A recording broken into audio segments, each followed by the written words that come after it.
শিক্ষার্থীবৃন্দ, আশা করছি তোমরা ভালো আছো। আলহামদুলিল্লাহ, আমি ভালো আছি। আজকে আমরা হ্যাঁ, আমাদের ব্যষ্টিক অর্থনীতির একটা প্রিভিয়াস ইয়ার কোয়েশ্চেন, যেটা কয়েকবার পরীক্ষায় এসেছে, এটা একটু আলোচনা করব। প্রশ্নটা হচ্ছে, একচেটিয়া কারবারিকে সর্বদা অস্বাভাবিক মুনাফা অর্জন করে। দেখি আমরা আমাদের এই উত্তরটা কমপ্লিট করতে পারি কিনা। কি কিছু বলতে চাচ্ছ? জি স্যার, এখানে বলতে চাইছিলাম যে বলো। আমরা যে ক্লাসগুলো পড়ছি এখন যেটা হচ্ছে, যেমন আগে ক্লাস ছিল এনএম উপযোগ সূচক। এনএম উপযোগ উপযোগ সুযোগ গঠন, এখন আছে একচেটি কারবার। আমরা কি প্রশ্ন সলভ করতেছি না একটু জানা।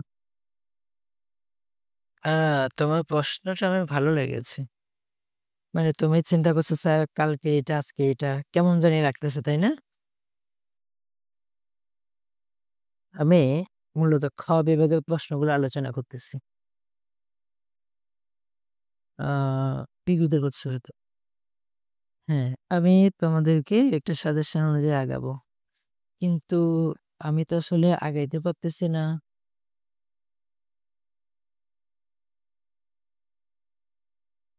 আমরা আমরা উত্তরে ফিরে যাই। একচেটিয়া বাজার সম্পর্কে আমার সাথে একটু লিখো। স্যার হ্যাঁ, বলো। স্যার এটা কত সালের প্রশ্ন? মনে হচ্ছে 21 সালে এসেছে। আচ্ছা, স্যার। তোমরা লিখো, আমি বুঝিয়ে দিব, টেনশনের কিছু নাই।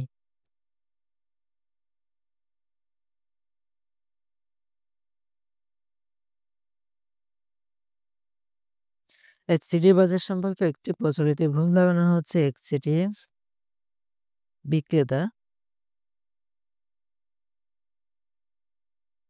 সর্বদাই অস্বাভাবিক মুনাফা অর্জন করে।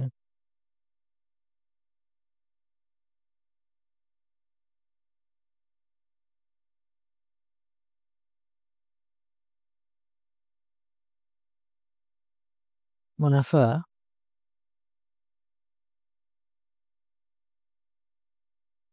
অর্জন করে।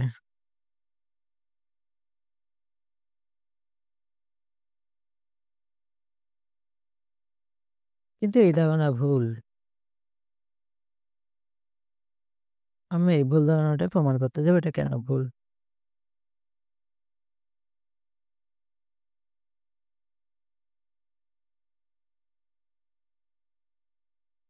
আচ্ছা, তার আগে তাহলে আমরা একচেটিয়া বাজার সম্পর্কে একটু ধারণা দিই। একচেটিয়া বাজার হচ্ছে এমন একটি বাজার যেখানে একজন মাত্র বিক্রেতা থাকবে অথবা উৎপাদনকারী থাকবে। তো একজন মাত্র বিক্রেতা অথবা উৎপাদনকারী যদি থাকে, স্বাভাবিকভাবেই আমরা ধরে নেই, আরে এত দাম বাড়িয়ে অনেক টাকা ইনকাম করতে পারবে, কারণ ওই জিনিস আহ, ওই দোকান ছাড়া বা ওই ব্যবসায়ী ছাড়া বা ওই উৎপাদনকারী ছাড়া আর কারো থেকে মানুষের কেনার সুযোগ নাই। এই জন্য বলা হয়ে থাকে একচেটিয়া কারবারি সর্বদাই অস্বাভাবিক মুনাফা অর্জন করে। কিন্তু এই ধারণাটা আসলে ভুল। কেন ভুল সেটা আমরা বলতে যাচ্ছি। আমরা জানি, আমরা কি জানি একটু দেখি।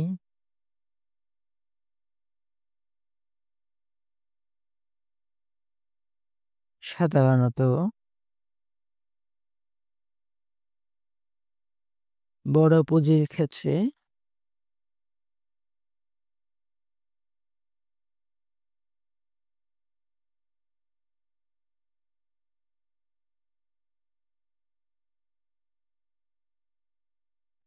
একচেটিয়া ব্যবসা গড়ে ওঠে।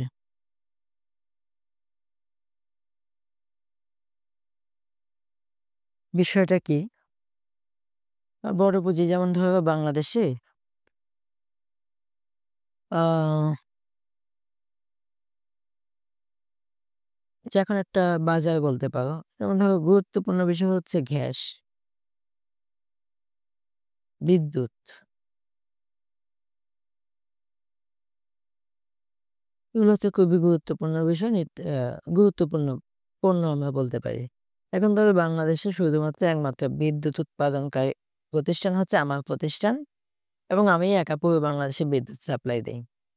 এই যে আমি বিদ্যুৎ উৎপাদন করি এটা কি ছোটখাটো ব্যবসা? না, মোটেও না। এটা বিশাল বড় ইনভেস্টমেন্ট এখানে আমার দরকার হয়েছে। সরকার আমাকে এই সুযোগটুকু দিয়েছে ব্যবসা করার জন্য। এখন তোমরাই বলো, তাহলে আমি যে এই বিশাল ব্যবসাটা ইনভেস্টমেন্ট করলাম হাজার, হাজার কোটি টাকা। এখন আমি চিন্তা করলাম যেহেতু আমি ছাড়া এই ব্যবসা আর কেউ করবে না, জনগণ তো আমার কাছ থেকে বিদ্যুৎ কিনতে হবে। আমি এখন দাম বাড়িয়ে অনেক টাকা ইনকাম করব। অস্বাভাবিক মুনাফা অর্জন করব। তা আমি সেই কাজটা শুরু করলাম। আমি অনেক মুনাফা অর্জনের জন্য আমি দাম বাড়িয়ে দিলাম বা যেভাবেই হোক। এখন দেখো আমি যদি অস্বাভাবিক মুনাফা অর্জন করি, আমার ক্ষমতা আছে বিধায়, কারণ আমি একমাত্র উৎপাদনকারী বিধায় এই দেশে ২০ কোটি বা ১৮ কোটি মানুষ ভুক্তভোগী হবে। তখন জন অসন্তোষ বৃদ্ধি পাবে। জন অসন্তোষ বৃদ্ধি পেলে মানুষ সরকারের প্রতি আঙ্গুল তুলবে। তখন গণতান্ত্রিক প্রক্রিয়ায় নির্বাচিত সরকার এটাকে বড় থ্রেট হিসেবে নিয়ে ফেলবে। সাধারণ মানুষ কেন ক্ষুব্ধ হলো?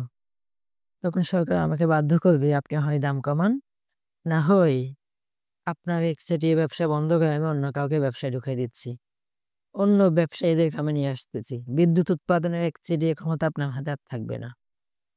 এই অবস্থায় আমি যে বিশাল ইনভেস্ট করেছি সেটা ঝুঁকির মধ্যে পড়ে যাবে, কারণ আমার প্রতিদ্বন্দ্বী ফার্ম বাজারে চলে আসবে।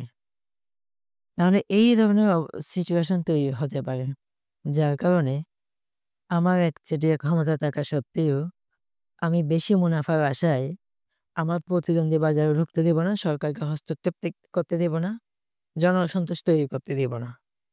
তাহলে আমি সেফ জোনে থেকে স্বাভাবিক মুনাফা করে যাব।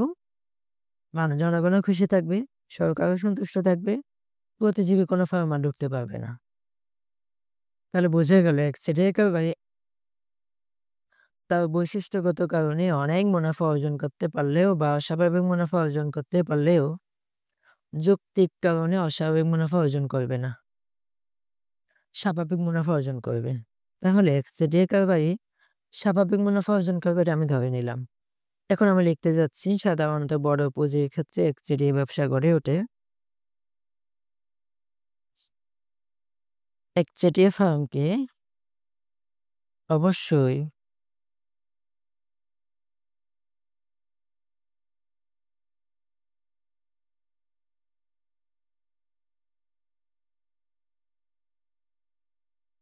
অবশ্যই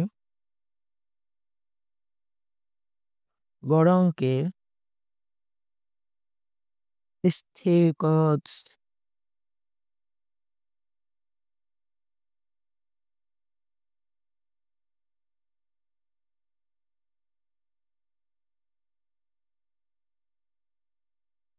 একচেটিয়া ফার্মকে অবশ্যই বড় অঙ্কের স্থির খরচ বহন করতে হয়। এটার মানে কি? ব্যবসা ২ ধরনের খরচ আছে। মোট খরচের ২ টো অংশ। এএসসি। এটা এসি মানে এয়ার কন্ডিশনের average cost. FC plus ABC.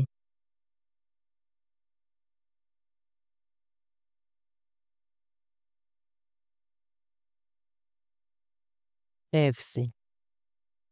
মোট মোট গড় খরচ হচ্ছে ১০০ এসি। এসি এর ২ টো অংশ, একটা এভিসি মানে এভারেজ ভেরিয়েবল কস্ট বা গড় পরিবর্তনীয় খরচ, এভারেজ ফিক্সড কস্ট বা গড় স্থির খরচ। এখন এগুলো কি জিনিস? তো আমি বলে দিচ্ছি। ধরলাম আমি যে ব্যবসাটা করি সেখানে আমার গড় খরচ ৳১০০। তার মধ্যে পরিবর্তনীয় খরচ হচ্ছে ৳৬০, স্থির খরচ হচ্ছে ৳৪০। কিন্তু মোট খরচ কত? মোট খরচ ৳১০০। মানে এই পরিবর্তনীয় খরচটা কি? এই পরিবর্তনীয় খরচ হচ্ছে আমার যাতায়াত খরচ, চা নাস্তা খরচ, বিদ্যুৎ বিল, গ্যাস বিল, এগুলো একেক মাসে একেক রকম। স্থির খরচ ফিক্সড কস্ট ৳৪০। এটা কি? এটা হচ্ছে আমার দোকান ভাড়া। এটা হচ্ছে আমার যে ম্যানেজার আছে ফিক্সড স্থায়ী কর্মচারী তার বেতন। এটাই। তাহলে খরচের ২ টো অংশ থাকে। একটা পরিবর্তনীয় খরচ, একটা স্থির খরচ। সেটাই বলছিলাম। একচেটিয়া ফার্মকে অবশ্যই বড় অঙ্কের স্থির খরচ বহন করতে হয়। এই যে দেখো ৳১০০ র মধ্যে ৳৬০ স্থির, ৳৪০ স্থির খরচ। আমি এটা বোঝানোর জন্য দিলাম। এটা এখন ৪০ কোটি হইতে পারে না? এটা ১০০ কোটি, এটা ৬০ কোটি, আর এটা ৪০ কোটি। যেহেতু বড় ফার্ম। আচ্ছা, আমি একটু নিচে করে লিখি। বড় অঙ্কের স্থির খরচ বহন করতে হবে। এই অবস্থায়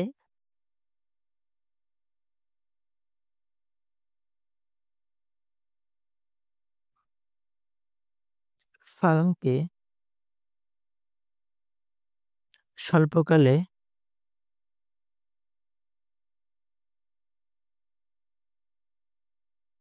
লোকসান স্বীকার করে উৎপাদন চালিয়ে যেতে হয়।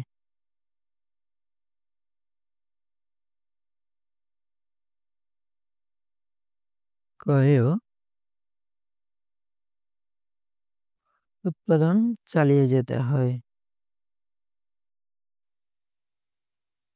এটার মানে কি? এখানে স্বল্পকাল শব্দটা আসছে। আমি জানি না তোমাদের এগুলো আগে থেকে ক্লিয়ার আছে কিনা। যদি না থাকে আমার কথা একটু জেনে নাও। স্বল্পকাল অর্থনীতিতে স্বল্পকাল বলতে কোনো সময়কে বোঝানো হয় না। স্বল্পকাল বলতে বোঝানো হয় যদি স্থির উপাদান থাকে। স্থির উপাদান থাকে। যদি কোনো স্থির উপাদান থাকে তখন স্বল্পকাল বোঝানো হয়। স্থির উপাদান না থাকলে তখন তাকে দীর্ঘকাল বোঝানো হয়। স্থির উপাদান কি? যেহেতু প্রসঙ্গক্রমে আসছে আমি বলে দিই। উৎপাদনের উপাদান হচ্ছে Q সমান function of L, K। L মানে লেভেল, K মানে ক্যাপিটাল। এখন এই দুটো উপাদান যদি পরিবর্তনশীল হয়, এই Q হবে দীর্ঘকালীন উৎপাদন অপেক্ষক। এই L এবং K এর মাঝে K যদি স্থির, এই যে উপরে আমি একটা চিহ্ন দিলাম, এটা দিয়ে বোঝাচ্ছি K টা স্থির। যদি স্থির হয়, K যদি স্থির হয় তখন এটা হয়ে যাবে স্বল্পকালীন উৎপাদন অপেক্ষক। অর্থাৎ কোনো উৎপাদন অপেক্ষকে যদি স্থির উপাদান থাকে তখন তাকে স্বল্পকাল বলা হয়। কোনো স্থির না থাকলে তখন তাকে দীর্ঘকাল বলা হয়। এখানে বলা হচ্ছে স্বল্পকালে ফার্ম লোকসান স্বীকার করে উৎপাদন চালিয়ে যায়। যারা বাজার ভারসাম্য সম্পর্কে পড়েছ, স্বল্পকালে একটি ফার্ম ৩ ভাবে উৎপাদন করতে পারে বা ভারসাম্য লাভ করতে পারে। স্বাভাবিক মুনাফা, অস্বাভাবিক মুনাফা, লোকসান। দীর্ঘকালে শুধুমাত্র স্বাভাবিক মুনাফা অর্জন করে। যেহেতু আমি স্বল্পকাল বললাম, স্বল্পকালে ফার্ম স্বাভাবিক, অস্বাভাবিক, লোকসান তিনটাই অর্জন করতে পারে। হ্যাঁ, আমি মেনে নিলাম স্বল্পকালে অস্বাভাবিক মুনাফা অর্জন করে অধিক মুনাফা লাভ করতে পারে, কিন্তু স্বল্পকালে লোকসানও দেয়, স্বাভাবিক মুনাফা অর্জন করে। আমি এখন বলতে চাচ্ছিলাম লোকসান দিয়ে থাকে, এই কথাটাই বলতে চাচ্ছি। স্বল্পকালে একচেটিয়া ফার্ম লোকসান স্বীকার করে উৎপাদন চালিয়ে যায়। তবে কখন লোকসান দিবে? সবসময় কি লোকসান দিবে? তবে লোকসানের শর্ত হচ্ছে, তবে এক্ষেত্রে তোমাদেরকে কিছু ব্যবসা শিখিয়ে দিই তাহলে। এক্ষেত্রে দামের মধ্যে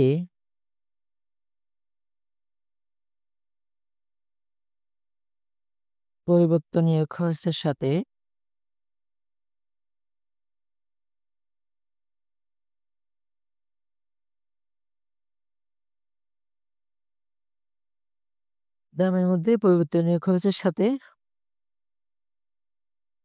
স্থির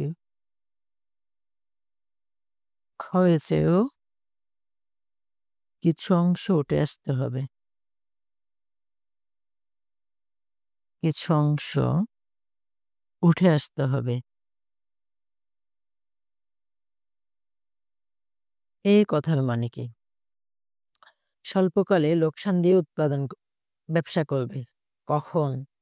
তখনই যখন যে দামটা নেবে, যে প্রাইসটা নেবে, সেই প্রাইসের মধ্যে পরিবর্তনীয় খরচ মানে এভিসি এর সাথে এফসি স্থির খরচের কিছু অংশ উঠে আসতে হবে।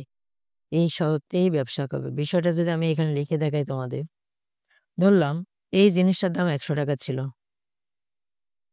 তাই না?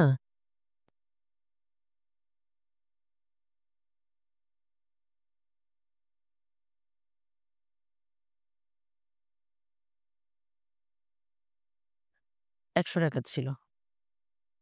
যার মধ্যে ৳৬০ হচ্ছে পরিবর্তনশীল খরচ, ৳৪০ হচ্ছে স্থির খরচ। কিন্তু এই জিনিসটা বিক্রেতা ৳১০০ বিক্রি করতে পারে নাই। বিক্রি করছে তোমার ৳৮০ য়। 80 টাকা যেহেতু বিক্রি করছে দেখা যাচ্ছে এখানে গড় পরিবর্তনশীল খরচ 60 টাকা পুরো উঠে আসছে, স্থির খরচে 20 টাকা উঠে আসছে। এবার বিষয়টা তোমরা চিন্তা করো।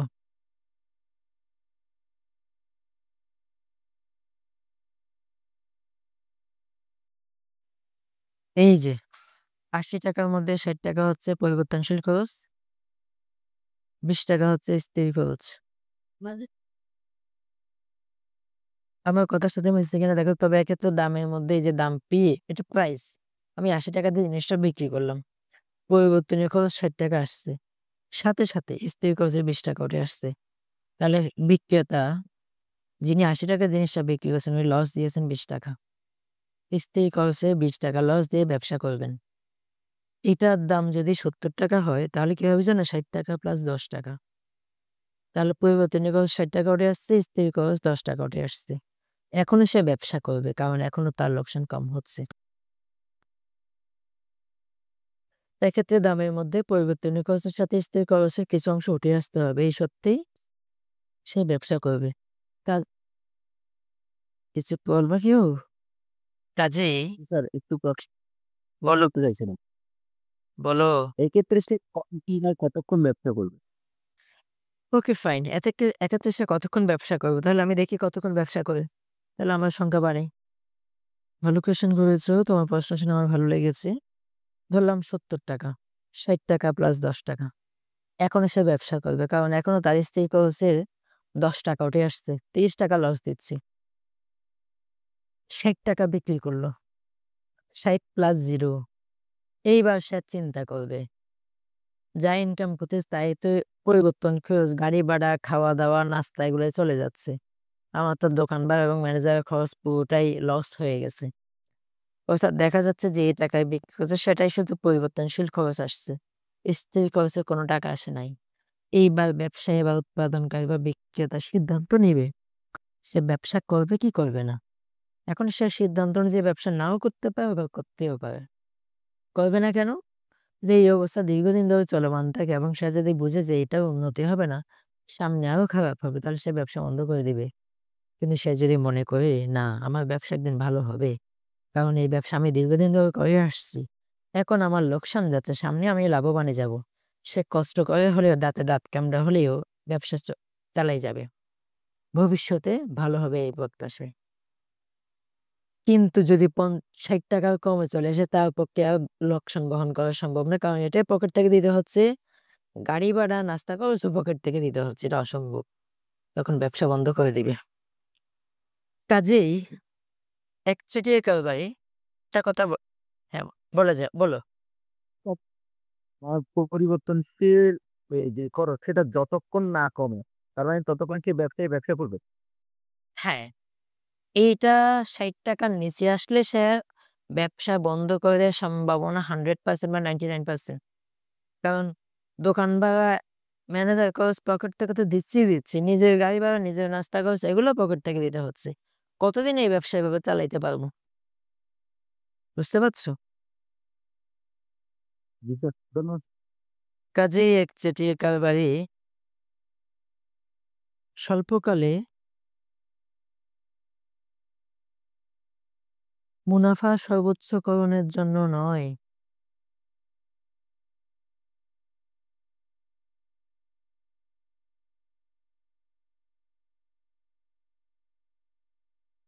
বরং লোকসান সর্বনিম্নকরণের জন্য উৎপাদন করে।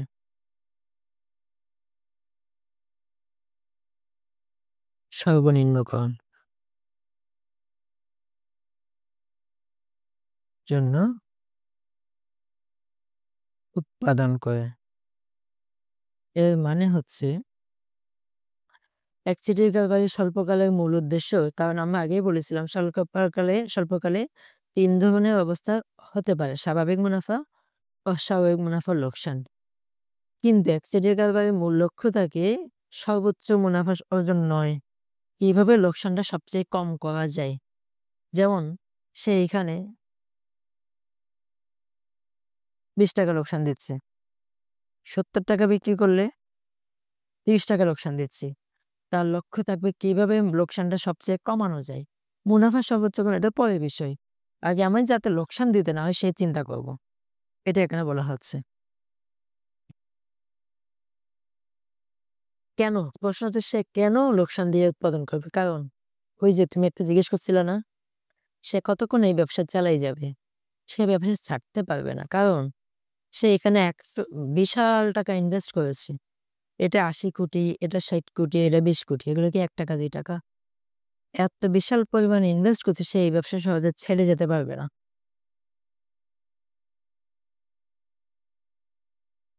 তাছাড়া ওই কথাটা লিখবে এখন।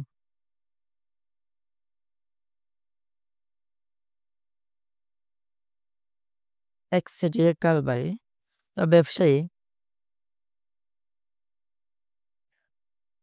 সহজে ব্যবসা থেকে প্রস্থান করতে পারবে না।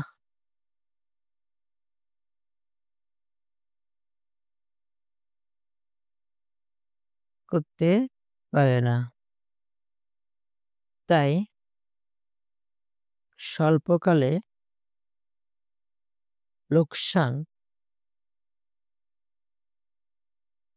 স্বীকার করেও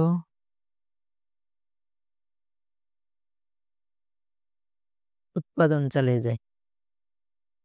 তাহলে আমি একটা সিদ্ধান্ত আসলাম, স্বল্পকালে কখনোই অস্বাভাবিক মুনাফার জন্য ব্যবসা করে না। লোকসান স্বীকার করে উৎপাদন করে। এটা আমরা একটা আবার চিত্রের সাহায্যে দেখব। তো এই চিত্র তোমাদের মনে আছে কিনা জানি না। ইকোনমিক্স এর এই চিত্র তোমরা পূর্বেও করেছো। একচেটিয়া কারবারি ভারসাম্য লোকসান সহ। লোকসান সহ কিভাবে যে ভারসাম্য লাভ করে সেটা একটু আমরা চিত্রে দেখাচ্ছি। যাদের চিত্রে অ্যালার্জি আছে ইকোনমিক্সে তারা একটু খেয়াল করো।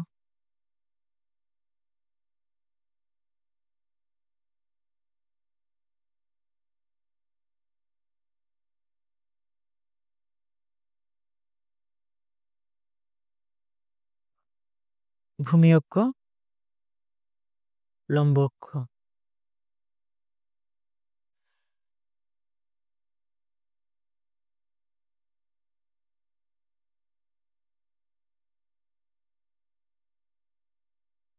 চিত্র আমার মতো করেই আঁকো। আমি যেভাবে আঁকি সেভাবে মূলত। ঘর বানালাম। এখানে ছোট্ট আরেকটি ঘর বানালাম। তারপর আমি এই রেখাটিকে এই দিক দিয়ে নিয়ে গেলাম। এটাকে বলা হয় AR রেখা, গড়াই রেখা। তারপর আমি MR রেখাকে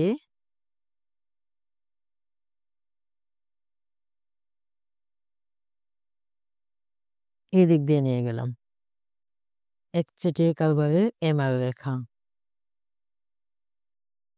একচেটিয়া বাজারে AR রেখা MR রেখার উপরে অবস্থান করে। এটা আমরা পূর্বেই জানি। আমি একচেটিয়া বাজারের স্বল্পকালীন ভারসাম্যটা মূলত অঙ্কন করে দেখাচ্ছি।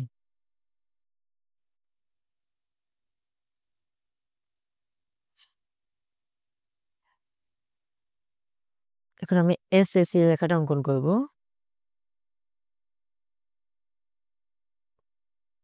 SAC স্বল্পকালীন গড় খরচ রেখা। এটার সর্বনিম্ন বিন্দুটাকে ফাইন্ড আউট করলাম। Last point. আমার কথাগুলো বুঝে নিবা কিভাবে আগাচ্ছি আমি। এবার আমি এই দিক দিয়ে এই বিন্দু দিয়ে এই বিন্দু দিয়ে SMC রেখা অঙ্কন করব। আমার চিত্র আপাতত শেষ। এই চিত্রের সলিউশন বা কি করেছি, AR রেখা অঙ্কন করেছি, MR রেখা অঙ্কন করেছি, SAC রেখা অঙ্কন করেছি, SMC রেখা অঙ্কন করেছি। SMC রেখা এই বিন্দু দিয়ে গিয়েছি। এটাই হচ্ছে আমার ভারসাম্য বিন্দু। এই বিন্দু খুঁজি আমি এতক্ষণ খুঁজছি। এই বিন্দু আমি একটা নাম দিয়ে দিলাম A বিন্দু। আমার আরো একটি রেখা লাগবে সেটাকে আমি নাম দেব ABC রেখা।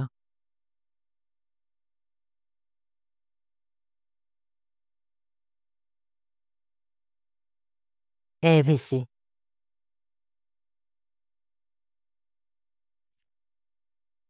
ভূমিও কি এই হচ্ছে আমার ভারসাম্য পরিমাণ কোয়ান্টিটি, ভারসাম্য দাম পি, এটা P1।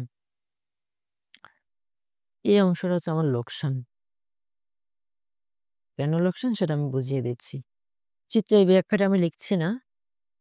আমি আগে একবার বলে দিই। চিত্রে ভূমি অক্ষে উৎপাদন কোয়ান্টিটি, লম্ব অক্ষে দাম, আয়, খরচ দেখানো হয়েছে। কি বললাম আমি? দাম, আয়, খরচ একসাথে বলে ফেললাম। দাম মানে প্রাইস, আয় মানে হচ্ছে গড় আয়, প্রান্তিক আয় MR, গড় আয় AR। খরচ হচ্ছে SMC, স্বল্পকালীন প্রান্তিক খরচ, স্বল্পকালীন।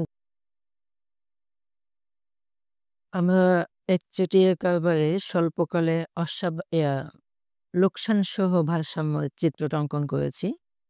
এখানে লোকসানটা কিভাবে যাচ্ছে আমি একটু দেখিয়ে দিই তোমাদের। আরেকটু বলি, ভূমি অক্ষের পরিমাণ, লম্ব অক্ষের দাম, আয় খরচ দেখানো হয়েছে। একচেটি বাজার ভারসাম্যের শর্ত হচ্ছে দুইটা। SMC সমান MR এবং SMC রেখা MR রেখাকে নিচের দিক হতে ছেদ করে উপরের দিকে যাবে।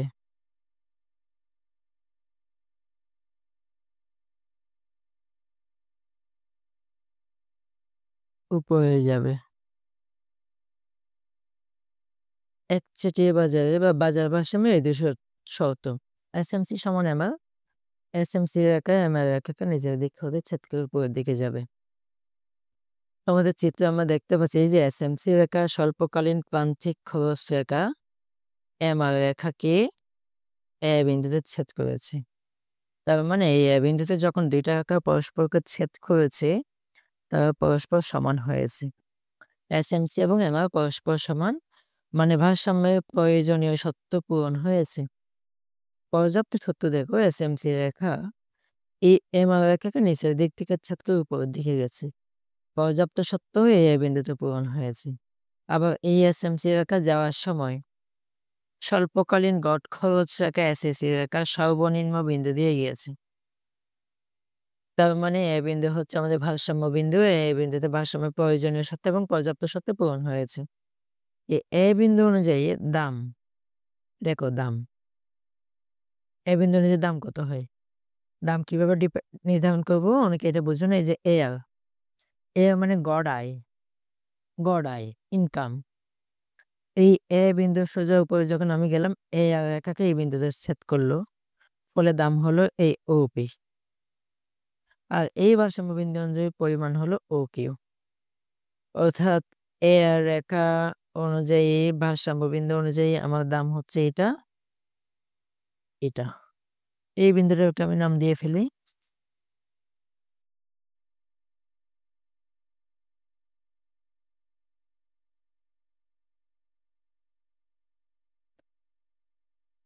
B বিন্দু, C বিন্দু।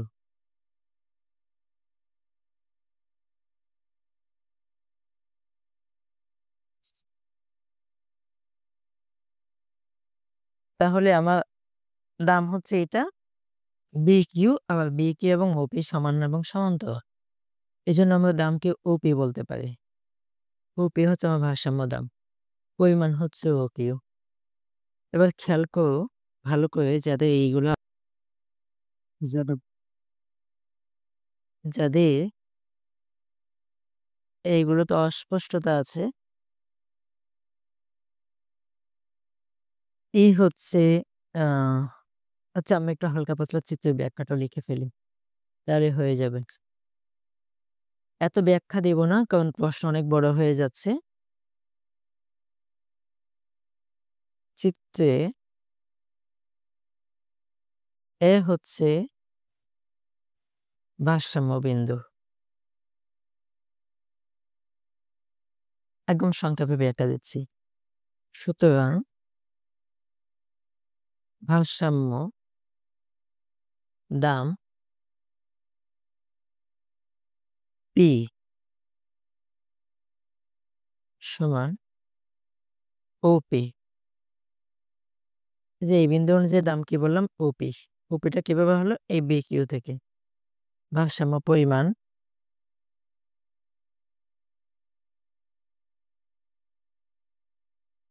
কিউ, পরিমাণকে আমরা কোয়ান্টিটি দিয়ে প্রকাশ করি, সমান ও কিউ। কোনটা? এটা। সুতরাং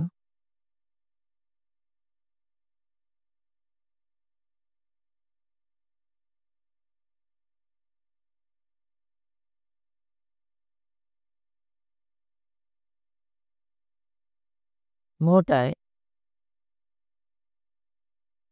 আচ্ছা,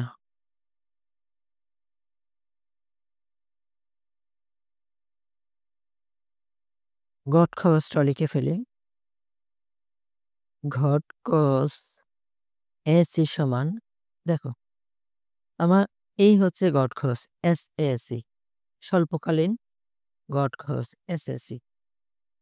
তাহলে এই বিন্দু অনুযায়ী খরচ হয়েছে এইটুক সিকিউ। সিকিউ মানে ওপি ওয়ান। তাহলে আমি ঘট খরচ এই এসএসি সমান সিকিউ লিখতে পারি, ওপি ওয়ানে লিখতে পারি। আমি ওপি ওয়ানটাই লিখলাম। তাহলে আবার বুঝো আমার আয় হয়েছে এটুক, মানে ওপি বিকিউ, কিন্তু খরচ হয়েছে এতটুকু। এই অংশটা হচ্ছে আমার লোকসান, হচ্ছে বিসি। বিসি হচ্ছে লোকসান। এই লোকসান দিয়েও এক্সিডে কারবারি ব্যবসা করে গেছে। আমি আবার বুঝে বলি লোকসান কেন এটা? এইটুকু হচ্ছে আমার দাম, এই যে বিকিউ বা ওপি, এটা হচ্ছে আমার দাম, কিন্তু আমার খরচ হয়েছে কিউসি পরিমাণ। তাহলে এই অংশটা বেশি খরচ হয়েছে। আমি যদি এই পাশে দেখে দাম হয়েছে এটা, কিন্তু খরচ হয়েছে এইটুকু, তাহলে এটা বেশি হয়েছে আমার খরচ। এই পি ওয়ান হচ্ছে লোকসান, এসি সমান ওপি ওয়ান। সুতরাং মোটায়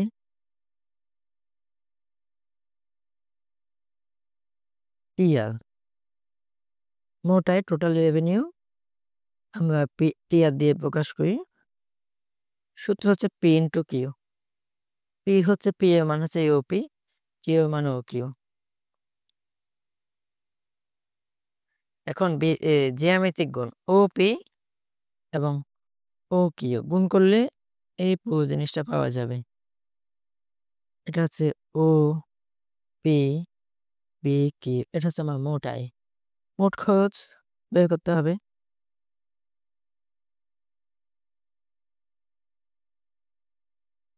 টোটাল কস্ট সমান মোট খরচ নির্ণয়ের সূত্র হচ্ছে এসি ইন্টু কিউ। আবার এসি এর মান কত? ওপি ওয়ান। কিউ এর মান কত? O Q. খেয়াল করো এই ও পি ওয়ান এবং ও কিউ, এই দুটোটা গুণ করলে হবে এই পুরো বক্সটা পাওয়া যাবে, জ্যামিতিক গুণ আর কি। এটার নাম দিতে পারি আমি O P one C Q.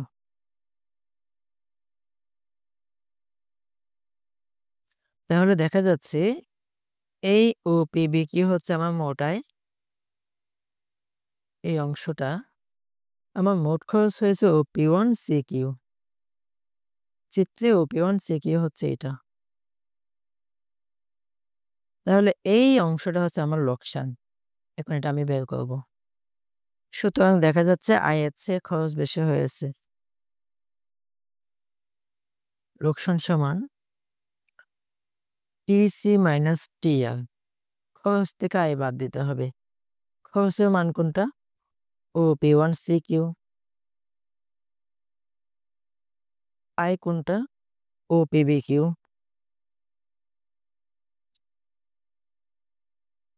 তাহলে ওই যে জ্যামিতিক বাদ, এইটা থেকে এই অংশ বাদ দিলে এই দাগানো অংশটা থাকে, এটাকে বলে পি ওয়ান সিবি।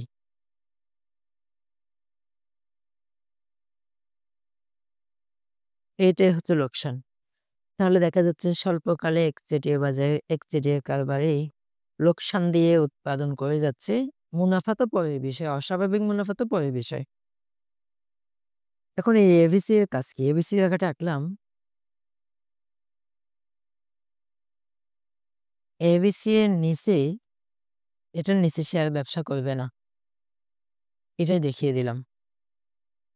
এই যে খরচের মধ্যে এটা হচ্ছে বিসি বা এবিসি, এটা হচ্ছে এফসি। দোনোটা মিলে এসি। যাক, দরকার নেই। আমার মূল কথা চলে আসছে। এখন এটাতে আমরা বললাম যে স্বল্পকালে একচেটিয়া কারবারে লোকসান দিয়ে ব্যবসা করে। এখন এটা তো বললে হবে না, দীর্ঘকালেও কি করে সেটা আমাকে বুঝাই বলতে হবে। আবার দীর্ঘমেয়াদে আমরা এতক্ষণ বলে যাচ্ছি একচেটিয়া ব্যবসায়ী অস্বাভাবিক মুনাফা অর্জন করতে পারে কিনা, এটা পক্ষে বিপক্ষে কথা বলে যাচ্ছি। স্বল্পকালে আমরা প্রমাণ করলাম একচেটিয়া কারবারি অস্বাভাবিক মুনাফা অর্জন করতে পারে। এটা যেমন সত্যি, লোকসানও দিতে পারে, সেটাও স্বীকার করলাম। এখন দীর্ঘকালে কি ঘটে সেটা দেখি। দীর্ঘমেয়াদে একচেটিয়া ব্যবসায়ী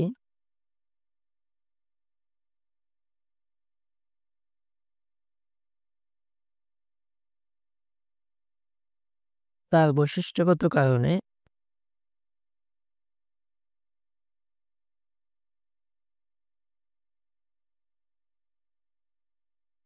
বৈশিষ্ট্যগত কারণে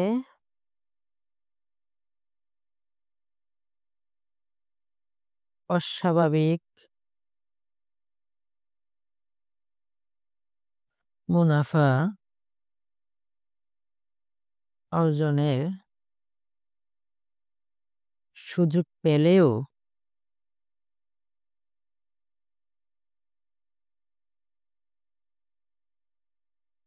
জনসন্তোষ দেখা দিতে পারে।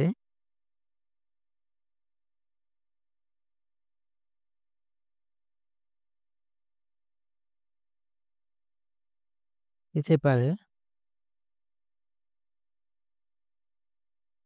সরকারি নিয়ন্ত্রণ বাড়তে পারে। সরকারি নিয়ন্ত্রণ, এই যে আমি প্রথমে বলে রাখছিলাম, বাড়তে পারে। নতুন প্রতিযোগী ফার্মের প্রবেশ ঘটতে পারে। নতুন ফার্মের বাজারে প্রবেশ ঘটতে পারে।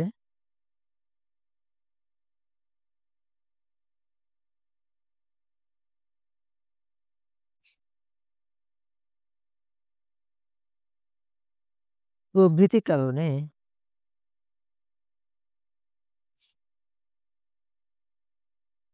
দীর্ঘমেয়াদে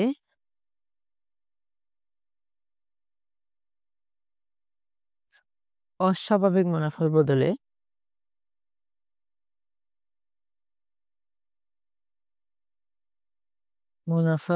বা পরিবর্তে স্বাভাবিক মুনাফা অর্জন করে।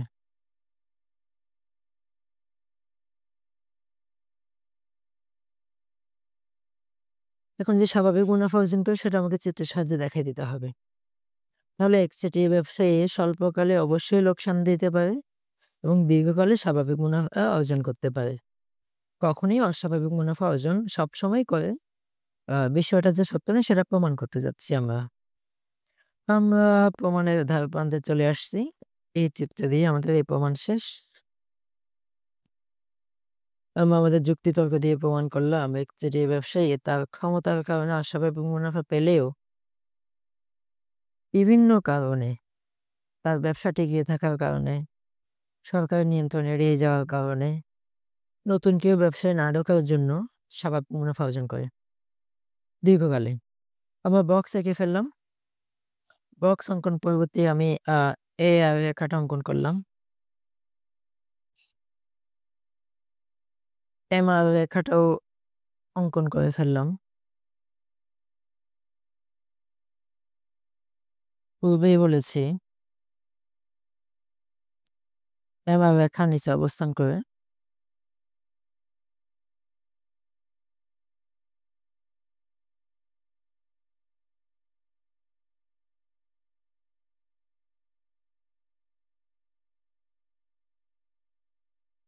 এমাস নাম দিয়ে ফেলি।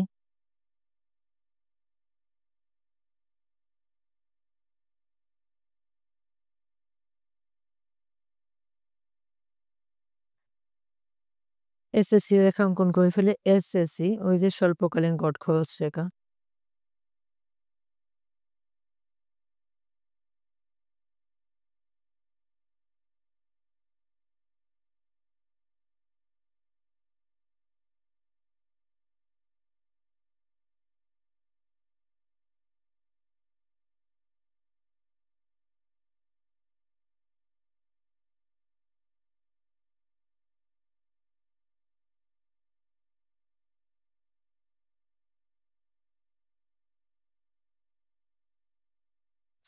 আঁকতে একটু কষ্ট হচ্ছে।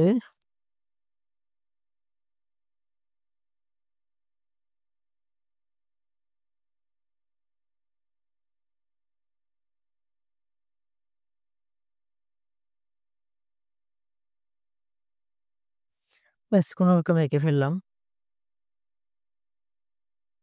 এই বিন্দুটাতে টাচ করছে ধরে নিলাম আরকি, হ্যাঁ?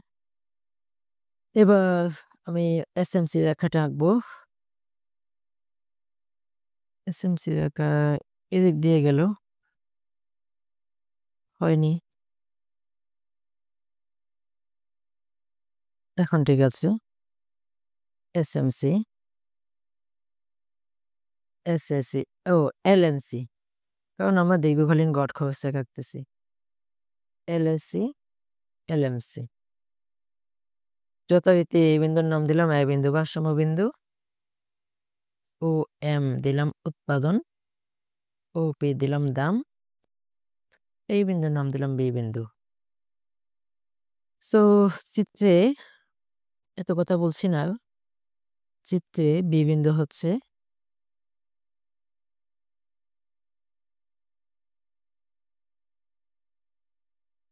ভারসাম্য বিন্দু। সুতরাং ভারসাম্য দাম পি সমান ওপি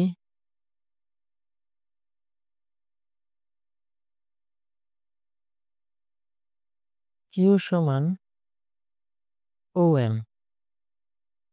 মোটায়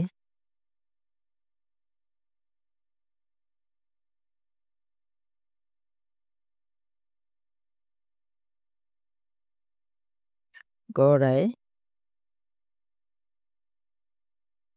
এসি সমান দেখো এই যে এলএসসি মানে গড় খরচ। এসি হচ্ছে বিএম এবং ওপি পরস্পর সমান। আমি ওপি লিখি।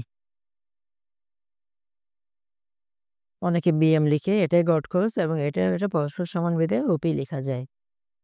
এখন মোটায়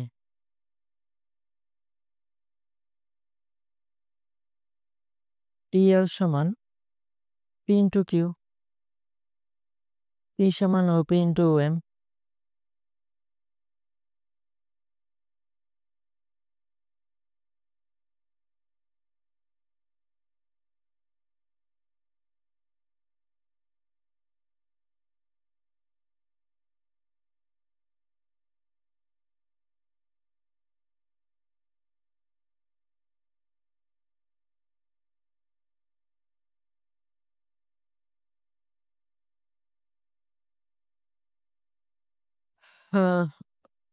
ওপি ওপি ওএম গুণ করলে হবে ওপি বিএম। মোট খরচ টিসি সমান এস ইন্টু কিউ। এস এর মানে আমি আগেই লিখে রাখছি ওপি। ওপি ইন্টু ওএম সমান ওপি বিএম।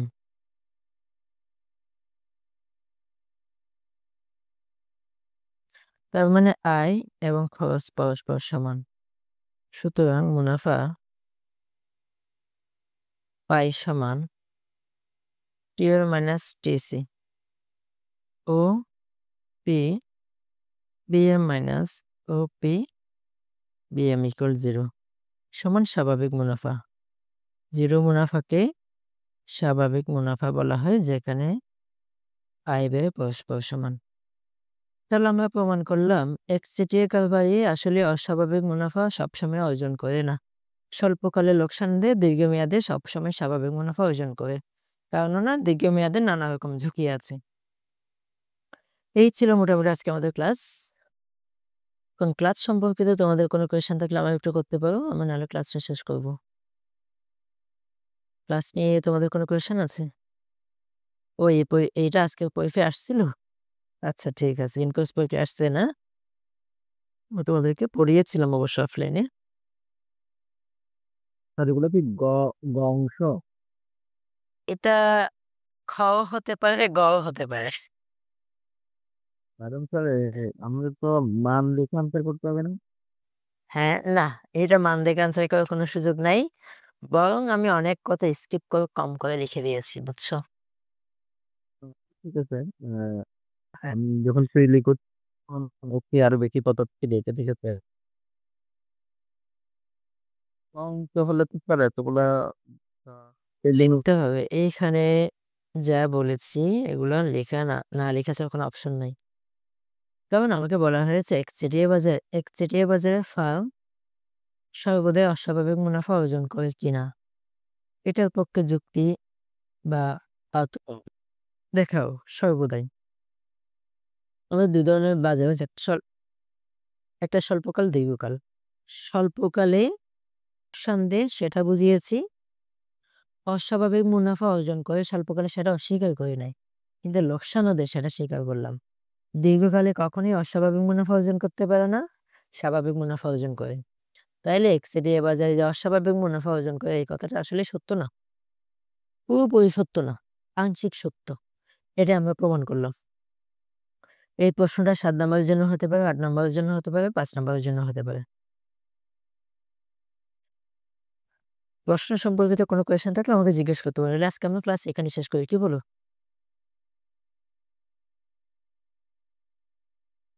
ওকে ওকে, তাহলে সবাই ভালো থাকো, সুস্থ থাকো, আল্লাহ হাফেজ। আসসালামু আলাইকুম। ওয়ালাইকুম আসসালাম।